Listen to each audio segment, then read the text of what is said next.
She just gets hotter with age. She had a lesbian relationship with Carmen Electra, and if they filmed it, I would be... You just want to be that sandwich. I'd be like, Carmen, get the fuck out of the way! I think that's a repeat from last week. It is. I was going to say the same thing, word for word. He actually has a tattoo on his back shoulder that says that. I just look at it this way, too. Call me Carmen. I only have 5 tattoos. And one of them says I'm your sister, don't it? No, it says I'm your bitch. I'm your sister. It's an exit only. I have a tramp stamp that says if you can read this, you're right behind me. We could go on all day with those. So, We need to get a picture of that. It needs to go something. Yeah. He told me earlier he was going to get Sam's name tattooed on him. No. And he asked me if I minded. I'm gonna get the thing from the Garfield Christmas special. He wants the gift giving machine. Gift giving machine. I know what he's talking about because I, figured love that. I thought he'd probably get Garfield. Odie with the tongue licking his butt cheek or something. Odie doesn't lick his butt cheek. Shut up. But Kyle does. Oh, Kyle's butt cheek. But Odie don't. That Christmas special is so. That is the best one with the means so much to grandma. me. Oh yes, that's one of my favorites. All right. Well, talking about Neil Peart, we have a couple new segments, and we're gonna change up the news and stuff to make it a little more lively this from now on. But yeah, the next segment is one we're gonna call, for the time being, I guess, the Music Geek segment. I'm gonna pick an artist every week, probably somebody with a birthday or anniversary of some sort. This week, obviously, me and Kyle, one of our favorite all-time musicians of all time, is Rush and Neil Peart. and So, great songwriter, excellent musician. I mean, he basically wrote all the Rush songs and everything. He wrote everything from the time he entered the band in 1974 to the time the band ended. So I tried to pick out some, basically kind of top 10 looks up facts to. of some stuff that are pretty interesting about theirs. Hopefully stuff you might not know. So we'll go on with this one. Maybe not the best one for a start because Neil's kind of a boring guy, but so we had some interesting facts I didn't know about. No, but he is kind of... He's shy. He's bland, and the man has wrote 5 books, I believe. Oh, he's very intelligent. Which most of his books are travel logs, and they're all very good. Yeah. So, one of the first things was, a lot of people might not know that Neil Peart, when he was a kid, was a farmer. He grew up on a farm in Canada, and his dad sold farm equipment. Yep. And when he went to the audition for Rush, he asked his dad, "Look, what do you want me to do?" His dad said, "The equipment shop will always be here. You go do that." Yeah. So that's kind of interesting. This one was one that kind of made me laugh. When he tried out for the band Rush, he showed up in cut-off jeans, a t-shirt, he drove up in a Pinto, and he had his drum set in garbage cans. Yeah. I've never heard of a drummer having his equipment stored in garbage cans, let alone in a Pinto. No, but I watched a drummer play the bucket last Yeah, that was funny. Hey, you know what? At least Jet can play about anything, I guess. Yeah, I gotta give Doug Jet props. He can play the drums on about anything. This was kind of interesting too. His best friends were Trey Parker and Matt Stone, who did South Park. Yeah. He was really good friends with those guys. Really? Yeah, and they did cartoons of Rush and stuff on their show. For touring. Yeah, they're from Canada, so that's why. No, they're not. Oh, they're from California or somewhere up They're from west. the Denver area. That's right. I forgot. They're just both huge Rush fans. his idols were Keith Moon and John Bottom. So if you want to know who the greatest drummer of all time And idol was, those two. Buddy Rich. Yeah, oh yeah, he loved Buddy, but I just saw that in an article I thought was He interesting. did 2 Buddy tributes. I mean, it's interesting to hear probably the greatest drummer of all time tell you who he looked up to. So that's kind of interesting. And Well, I think John Bonham's the greatest. Oh, yeah. Yeah. he's great in his way of doing things, but Now a drummer may disagree with me. I mean, his nickname, everybody called him the Professor because he was. Really? Yeah, because everybody learned everything from him, and so his nickname was the Professor. And most That's people, what some people call Johnny Freeze. most people will say that he is, you know, I never knew that. most people will say he's the greatest. So, also he was so poor when he tried to make it into music, he had to work at a jewelry store to make ends meet. So playing drums and selling diamonds, I guess, was his way to. Well, you know, people, they just don't, I don't think a lot of people realize it just because they don't know. It takes a lot to get going in music. Unless you get a flash in financially- a pan song, I don't know hardly any band that doesn't take about 10 years for them to work the system and get known a little bit. And then you put everything you have into it. Yeah, sure. Mentally, physically, financially, I mean, just everything. Yeah. Another thing, I mean, I admire this guy so much because he was so poor growing up. But when he was learning drums in his early stages, he couldn't even afford new drumsticks. So he would learn how to play with broken drumsticks because he couldn't afford new drumsticks all the time. And so that was kind of interesting. Another thing. He just had the beat. Yeah. I mean, but you know, I had a post from Elvis on my page, which was perfect for this segment. Was, you know, when you have hard Told times. you he wasn't dead. Yeah. Elvis page. You know, it was a Henry Rollins post I had on there. It was basically, you know, you learn and can capitalize so much on the hard times you have. Yeah. You know, it builds character, basically. It does. And it does. With, I mean, the perfect example here. But Neil loved to ride his motorcycle. Yeah. And he would actually ride his motorcycle from show to show. And apparently, he wasn't a very good driver. And it scared the band and the management to death.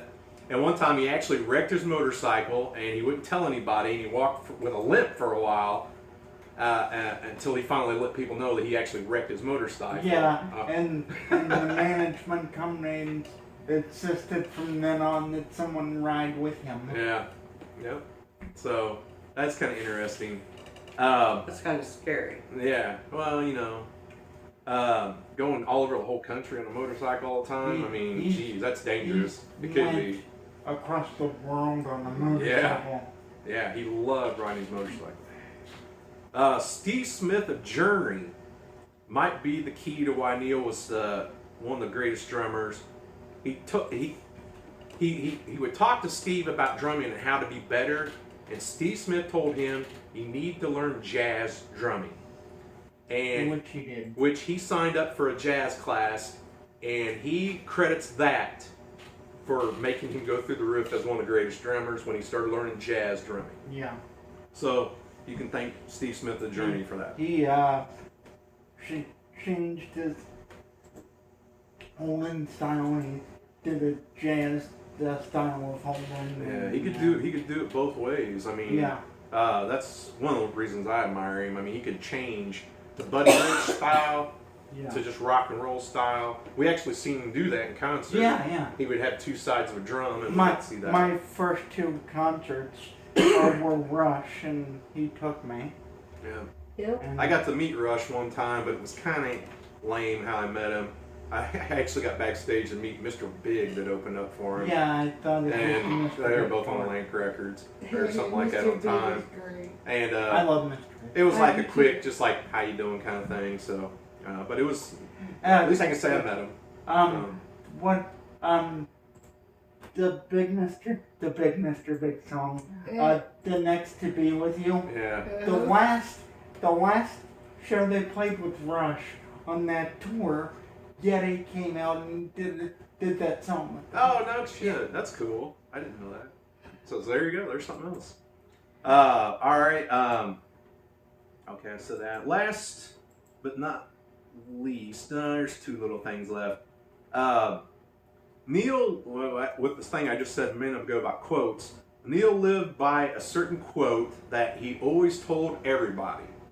It was a Winston Churchill quote. When you're going through hell, keep going. Yeah. And he would tell everybody this and quote he all went the time. through hell. Yeah, he did. I mean, you read some of the stuff he did as a kid and all that. I mean, he really did. Oh man. And later in life, in the 90s, when Rush had such a big layoff, his daughter died in a automobile wreck, and his common-law wife a year later died from a brain tumor. Yeah. So that's why Rush had that big layoff, and that's why he took those bike rides across Canada and the U.S. Yeah. And last little tidbit, he hated that movie Whiplash. The movie, about the kid that learns the drumming and all that got real popular. Yeah. It was jazz drumming And stuff like that. He hated that movie, and he told everybody how bullshit that movie was. He's like, people don't bleed like that when they're drumming and all this stuff like that. He goes, I wear Band-Aids on my hand all the time. And I don't know, he just really went off about hating that movie a lot. Well, if he wears Band-Aids on his hand all the time, does that stop the No, it's a lot of bleeding? time. No, I think it was the grip that sticks a little better. And Or maybe to stop the bleeding? He didn't bleed. He said that was not true. Well, So Maybe that anybody just wasn't can true for say him. maybe not, but I don't know. anybody can say He- anything. When they that movie want. came out, I think they were asking him to kind of give his 2 cents since he was a drummer, and he just Right. ripped it to shreds. I don't think I've ever seen it. I know. It's It's a not bad. it's a good I thought it was kind of a movie. cool movie, but You gotta like jazz music, 'cause it's I all about I like some jazz. jazz. It's I- all about being a jazz musician. It's- I really it's that guy who does all the insurance commercials. The bald guy, Yeah. Farm He Bureau. was yes, on yes, Oz. He was on Oz. He's the teacher. Yes. He's a real dickhead in the show and everything. Yes. But I don't know. I thought it was all right. But I always enjoyed talking about drum movies. The Man with the Golden Arm. Frank Sinatra. no, yeah, Yeah, I've never seen that. he played a jazz drummer that got addicted to heroin. I've never seen Very that good movie. I've not seen that one. All right. Very good Well, fucking soundtrack. that is our geek music segment, I guess. We'll have one of those each week. We'll pick out somebody and just try to have the craziest And stories we I won't find. be able to pull anything out of my ass with Well, we hope not. with We don't want to see that. whoever he picks in the future. I can just give you rush facts and my sleep. Well, if we need somebody to pull something out of your ass, we'll get your boyfriend. Crawford's not allowed on the show anymore. Uh, I love you. All right. Well, Here you go, guys. You haven't had one yet.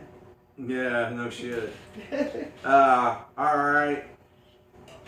Our next one will be the Chris Cornell versus Scott Weiland.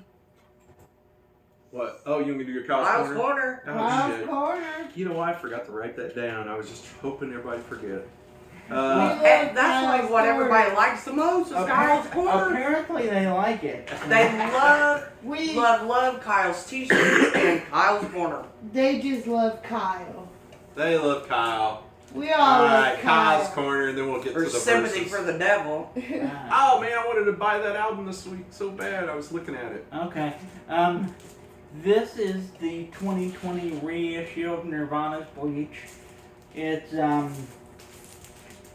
colored. It's I got a colored vinyl of it. I hate colored vinyl. It How sounds. do you hate colored vinyl? I don't understand it. I think it's kind of cool. It's all explained. Sounds different. I'll explain it later because it's in my bitch thing. Oh, okay. But Jackie, be Vanna White here. They made a red and blue one of that, didn't they? a red and a purple too, a black and purple. I wish I would have gotten that. But yeah, me too. this is the best Nirvana album in my opinion. I really do love that It's album. pretty a lot. cool. Yeah. It's got some Pretty black cool. specks. I mean, and if you stuff. guys can't see it, it looks like it's got like black ink and water, whatever that's called. You know? I was able to keep the plastic on it and keep the hype stickers. And as you see, this album did not have Dave Grohl on it. It had Chad. What's his last name? Can't That's- see it here. I don't remember who it was. Oh, can you read that last name for me? Channing.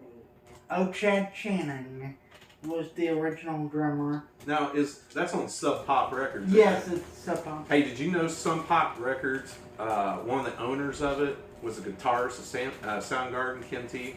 Oh, I knew he was a principal owner. Yeah, there's 3 guys. He was one of them, and that's why Soundgarden signed to Yeah. Sub Pop back in the beginning Sub too. Pop has had some. Put that in there, please.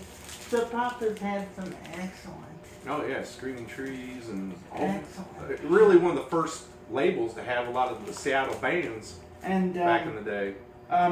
you know their highest selling record though is the Postal Service Give Up. It came out in 2000. No, really. The Postal Service was comprised of members of Death Cab for Cutie and other bands, and they only ever had one record. But Kind of like that they- Mad Seasons one. Yeah, but they had some killer compilation albums back in the day. yeah, I mean, and that really helped them take off too. so You started a riot. Nirvana Bleach.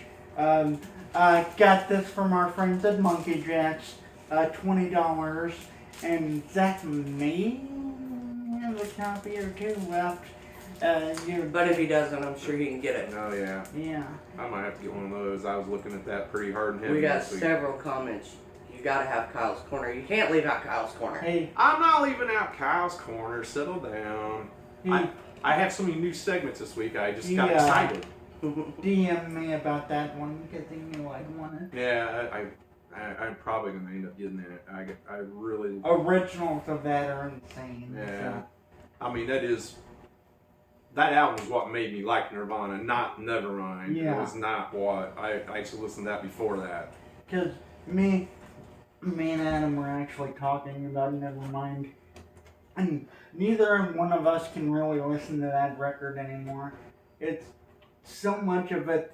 It's like It's way different than that one. it's way fucking. I mean, that's more punkish, or yeah. but that's okay. I mean, but they went to and Geffen Records with that, so This one has a lot of Doom influences too. right.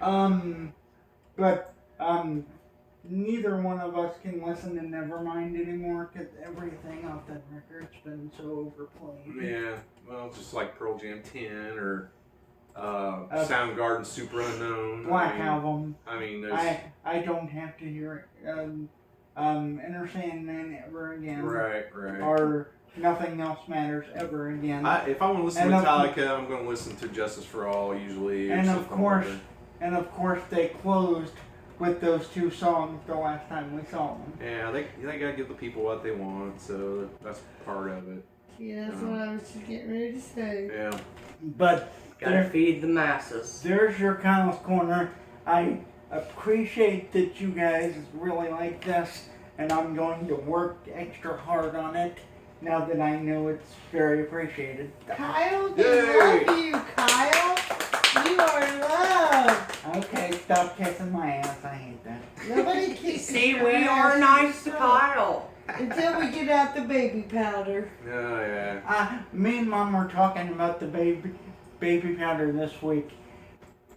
A friend of mine is having a child, and I'm not naming anything. You're not allowed to go around him with powder. I know who you're talking about, even if you don't say. I just Hey. know. And Mom said, wonder if the baby powder thing could be reversed, like a girl president. Oh my god. Jeez. There he We need finally Debbie is on for here you, to Kyle. comment. Sam says, awesome, Kyle Keller. Thank you, Porter.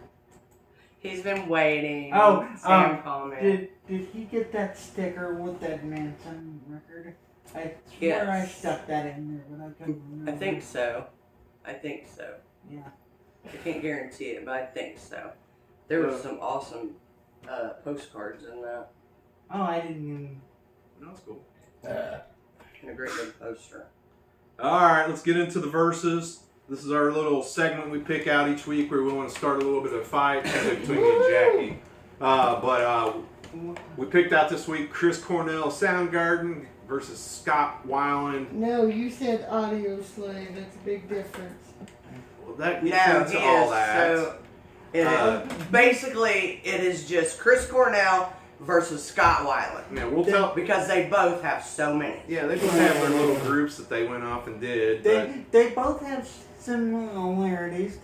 They both had side project bands that Exactly. were both Several. very successful. yeah, Quit explaining it to me like I don't know what y'all are talking about. but this is our I know. We're fight. taking it personal. We're talking to the damn camera, woman. Now, if you don't Whatever, know, when you're looking at me, that's a big old I difference. believe Chris Cornell is one of the gods of music, so I don't even know why I'm doing this segment, but this was Jackie's idea, and I'll we'll get going. Don't blame me I'll for be it. honest, I'm not the biggest Soundgarden fan, and I've said that before. But But me I've always- neither, But I've always appreciated the man's vocal range. He looked and acted like a rock star, and I'm a big Audio Slave fan. And, exactly. one step more than what Weiland did, he was part of Temple of the Dog. Yeah.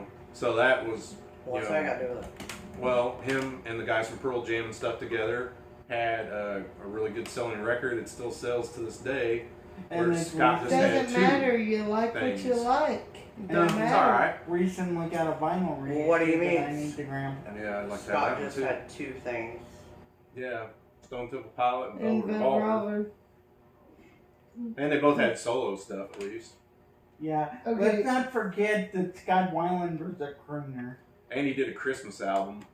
Yeah. What's wrong with doing a Christmas album? Well, Christmas albums are great. I don't care. do you not remember every week we had to hear, oh, Scott Weiland was such a crooner on that Christmas record.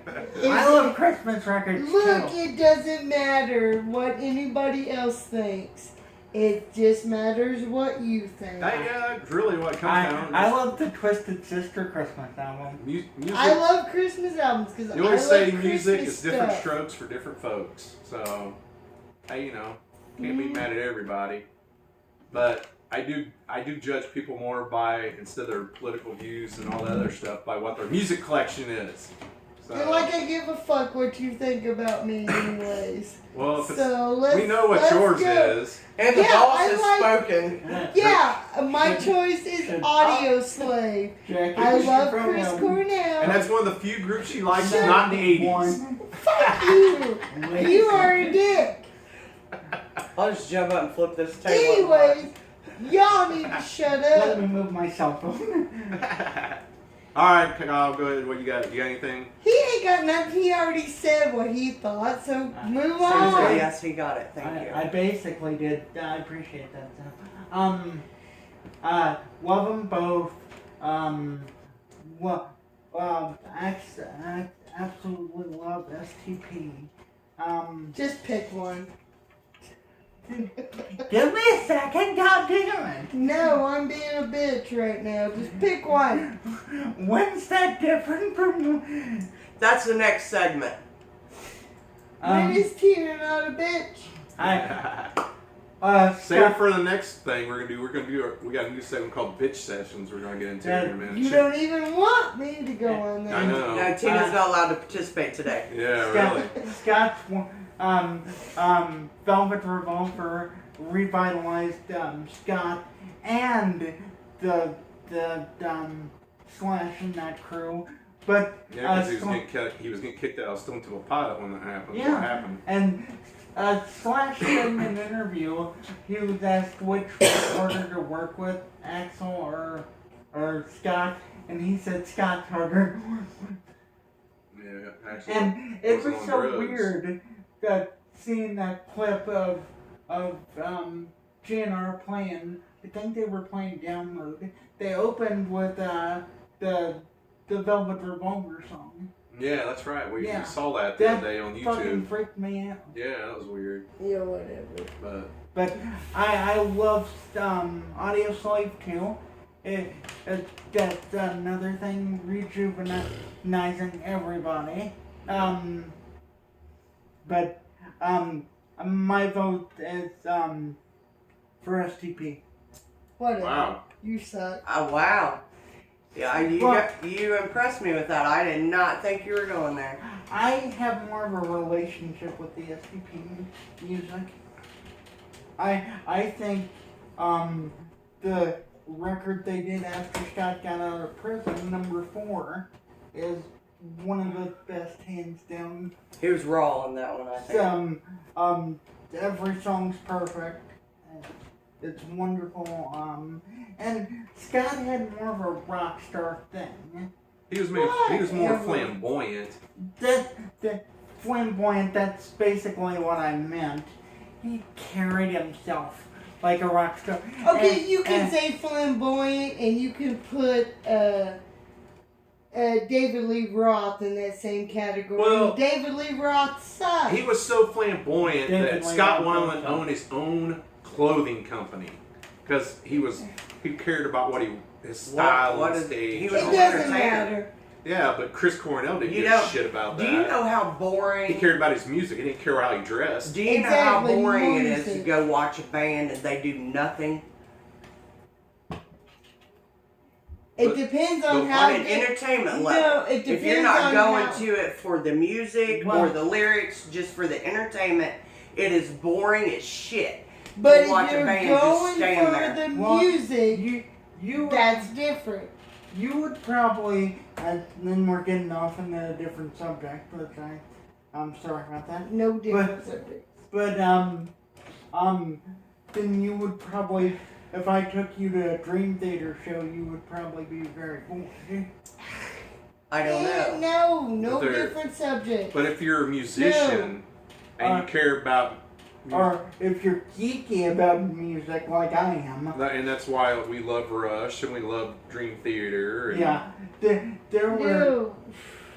they when they played the theater, that room was half empty, and it's basically all just big music dorks like me, myself and Adam, and it was cool, but someone who's going for a show might not like that. Well, see, and that just Right. depends because sometimes I go to a show to watch a good show.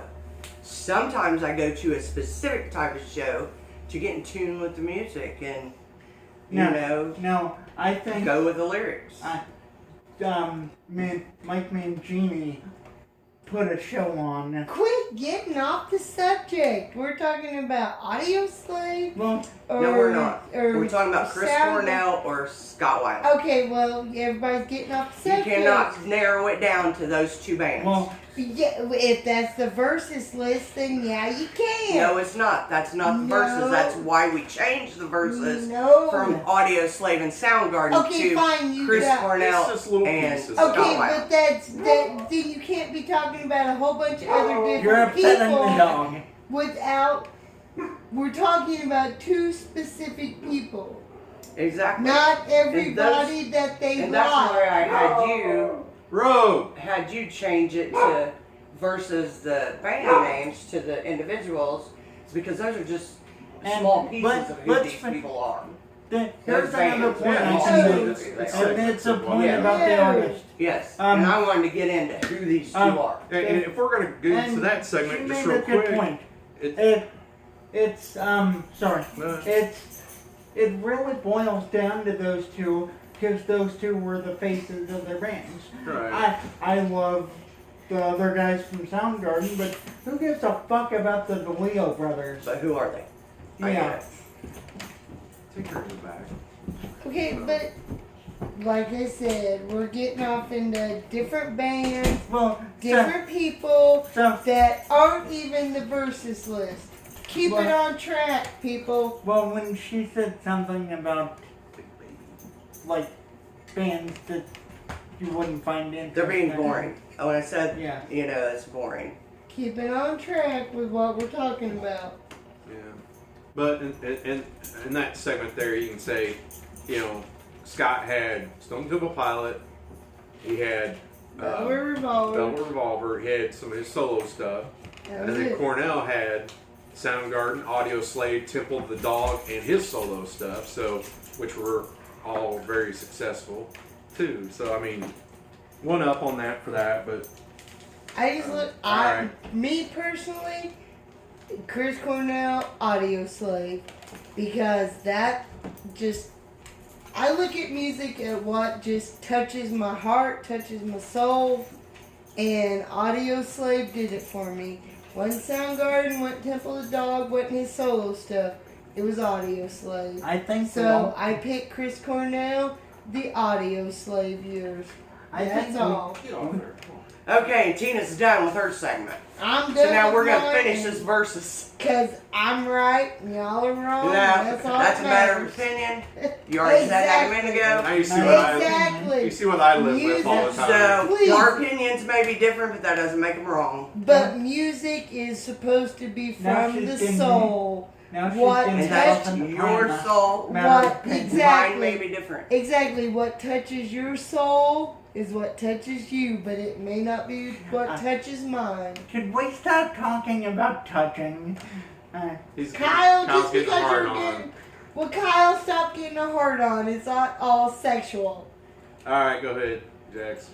So, we've got 1-1 here, right? Is that where I'm at? Yes. Through all this? Yeah, I'm it's gonna be Cornell all it's gonna the be a way. tied thing, I think. So Well, it probably maybe is. Now, see, I just try to think of people that I think would give a good debate. yeah, I mean, really. Because, I mean, truthfully, I'm going to pick my one today, but truthfully, I like them both about the same. Because they are both very similar in a lot of ways. Through their careers. I'll stipulate that. I mean, I did learn a couple new facts today. Scott Weiland's first band ever that he came up with, he was in high school. And he had to have permission from his dad for everything, but he had this drive in him to do this. And it was called Mighty Joe Young. Mighty Joe Young was the first name for STP, No. actually. No, Hey, you're wrong. his birth name wasn't Weiland; it was actually his stepfather's name that he took on. Yes. So, Yes, his stepfather, I think, adopted him even. Yep. Stone Temple Pilots' first name, STP, stood for